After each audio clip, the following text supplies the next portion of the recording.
Bismillahirrahmanirrahim. Assalamualaikum warahmatullahi wabarakatuh. Alhamdulillahirabbil alamin.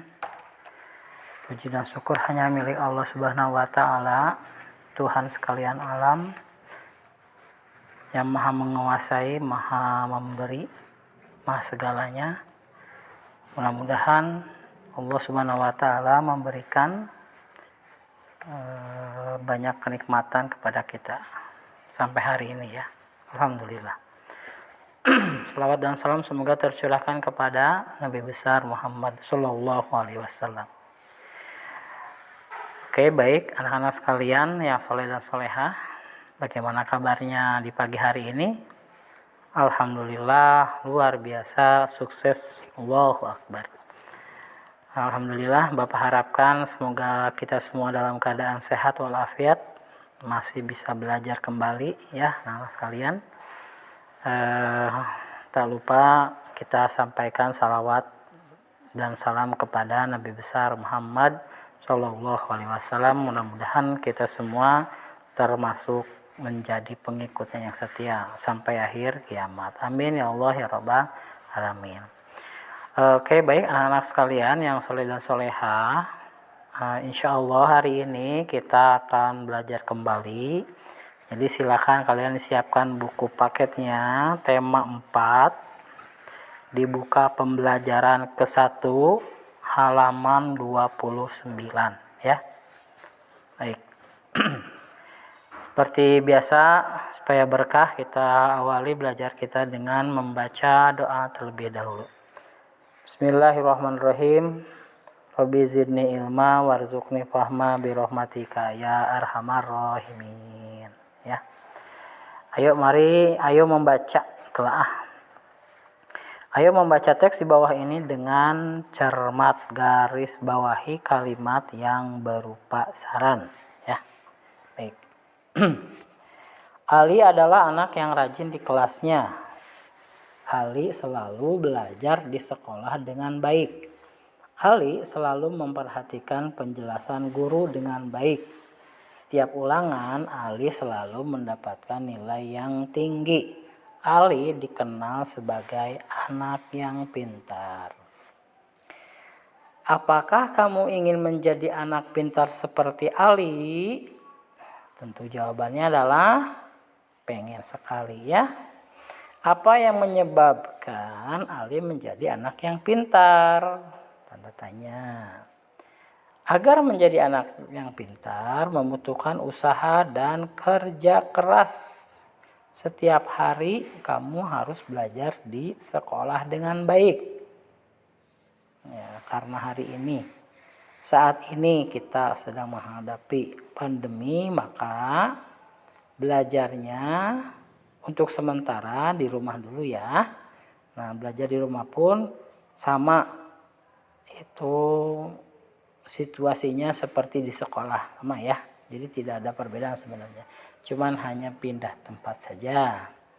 Selain itu, kamu harus memperhatikan penjelasan guru dan mencatat hal-hal yang penting.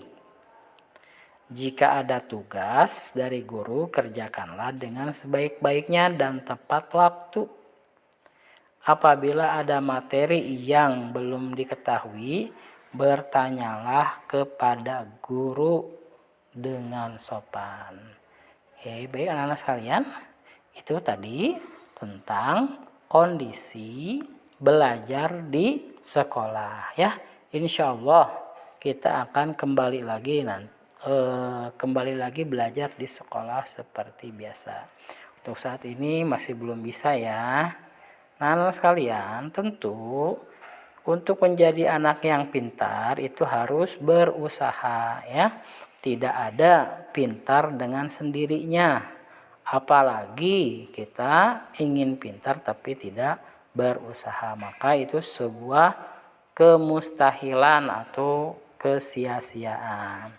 Nah, memang belajar itu adalah malas ya godaannya ya.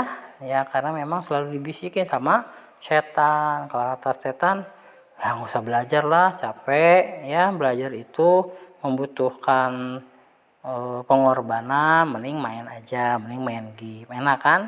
Nah itu kalau kita mengikuti bisikan-bisikan setan, maka memang kita belajarnya menjadi males ya, membuka buku sangat enggan, apalagi sampai disuruh-suruh sama mama sama orang tuanya baru mau belajar. Nah, yang bagus adalah belajar dengan kesadaran sendiri ya. Nah, di sini ada tadi di bacaan, agar menjadi anak pintar maka membutuhkan usaha dan kerja keras. Jadi anak-anak sekalian, orang-orang pintar yang ada sekarang itu kalau kita lihat mereka itu adalah belajar yang usaha, belajarnya dengan kerja keras. Bapak ambilkan satu contoh ya, satu contoh aja. Salah seorang presiden Indonesia, mungkin kalian pernah mendengar nama B.J. Habibie ya.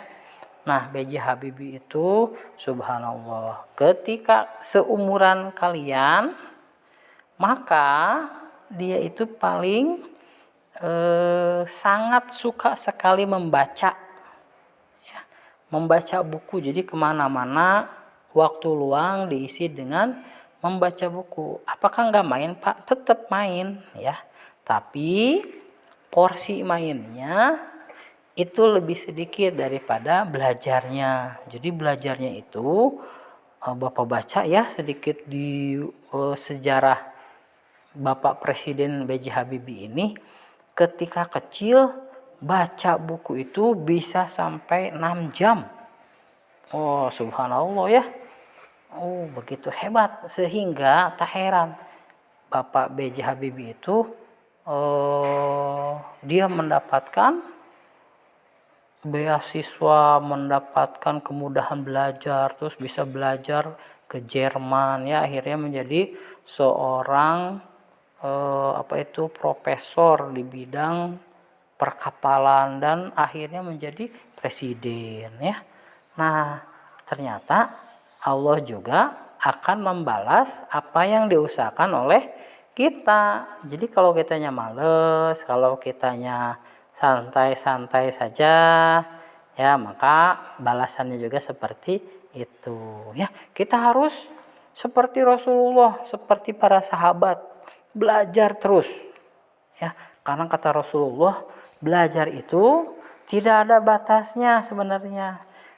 Jadi mencari ilmu itu wajib bagi orang muslim. Kita kan muslim nih, jadi orang muslim itu disuruh oleh Allah, disemangati oleh Rasulullah supaya mencari ilmu itu dari semenjak lahir sampai dengan masuk ke liang kubur. Nah artinya anak-anak sekalian, mencari ilmu itu tidak ada batasnya. Selagi kita di dunia, maka carilah ilmu itu sebanyak mungkin ya.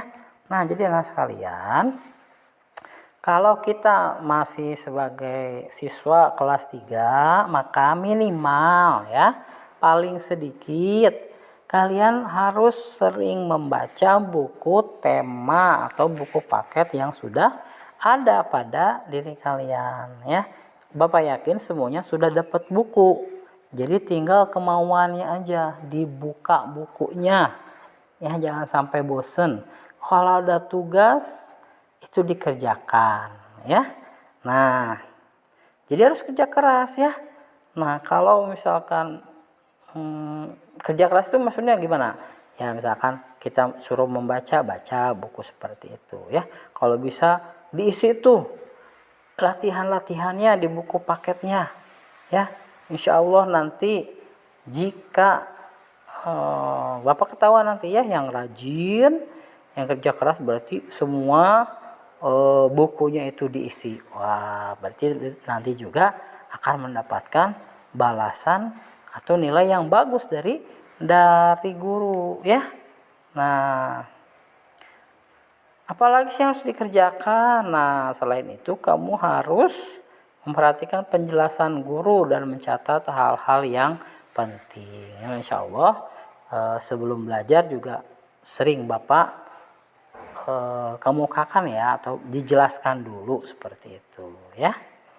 Nah, jika ada tugas silakan dikerjakan dengan sebaik-baiknya dan tepat waktu. Jadi kita belajar untuk berdisiplin ya. Nah, jadi karena sekarang di rumah, wah sebenarnya waktunya itu sangat banyak. Waktunya itu sangat luang sekali untuk mengerjakan tugas-tugas ya. Apalagi Bapak kasih tugas juga nggak banyak-banyak ya. Nah, jadi anak-anak sekalian, ayo sebagai bentuk tanggung jawab, sebagai bukti bahwa kita anak yang soleh dan solehah, maka kita harus ya sebisa mungkin melaksanakan apa yang diperintahkan ya. Nah, karena Pak guru semua yang ada memberikan tugas itu semata-mata biar kita belajar ya. Jadi tidak hanya main terus setiap hari. Nah, maka harus ada belajarnya. Jadi nanti ketika masuk sekolah sudah terbiasa kembali ya. Nah, baik. Sekarang ayo mencoba kita rumuskan. Nah, sekalian tadi perintahnya adalah menggarisbawahi kalimat yang berupa saran. Nah, mana kira-kira nih yang kalimat yang berupa saran. Jadi tolong ya kalian garis bawahi di buku paketnya, yaitu agar menjadi anak yang pintar membutuhkan usaha dan kerja keras. Nah, itu silakan kalian garis bawahi karena itu merupakan kalimat saran ya. Gampang ya. Jadi silakan dikerjakan di buku paketnya. Nah, sekarang di sini ada ayo mencoba. Nah, ada permasalahan nih. Permasalahannya ada teman kamu. Nah, ya kita disuruh untuk menuliskan saran. Masalahnya apa? Nah, di sini. Teman sekelasmu, ini contoh ya, belum paham terhadap salah satu materi yang telah disampaikan oleh gurumu. Nah, apa saran untuk temanmu? Nah, kira-kira nih, kalau kamu punya teman sekelas tapi dia tuh belum paham apa yang dijelaskan oleh guru, kemungkinannya adalah yang pertama, teman kamu itu tidak memperhatikan karena ingin bercanda ya. Bisa aja kan? Atau dia tidak fokus mikirin apa gitu lagi belajar ya. Atau mungkin sedang sakit, bisa aja karena belum paham terhadap materi. Nah, saranmu apa untuk temanmu? Sebetulnya banyak ya. Saran-saran itu bukan hanya ini, tapi ini adalah contoh. Jadi silahkan nanti kalian tulis kembali di buku paketnya. Ini contoh yang contoh saran untuk temanmu yang mengalami masalah itu. Sebaiknya, jadi biasa ya.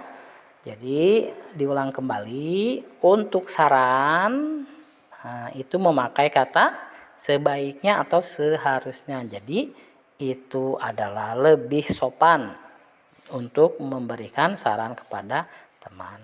Sebaiknya bertanya tentang pelajaran yang belum dimengerti. Nah, jadi jangan diam aja. Jangan merasa takut, jangan merasa aduh, saya mau malu ya pada teman-teman. Maka sarankan oleh kamu, ayo tanyakan saja ya, agar menjadi paham. Jadi insya Allah guru pun mau membantu jika memang belum paham. Tapi belum pahamnya jangan karena bercanda ya. Atau kalau bercanda, kalau ketika guru menerangkan bercanda ya mungkin kamu nanti akan ditegur juga oleh guru ya. Nah, seperti itu. Jadi tanyakanlah bila memang belum paham. Contoh kedua nih, Patih pada hari Senin akan menjadi pemimpin upacara. Ia belum mengetahui bagaimana cara menjadi pemimpin upacara yang baik. Apa saran kamu untuk Patih? Nah, sarannya apa ya? Nah, kalimat sarannya seharusnya Fatih bertanya kepada teman dan guru supaya upacaranya lancar ya.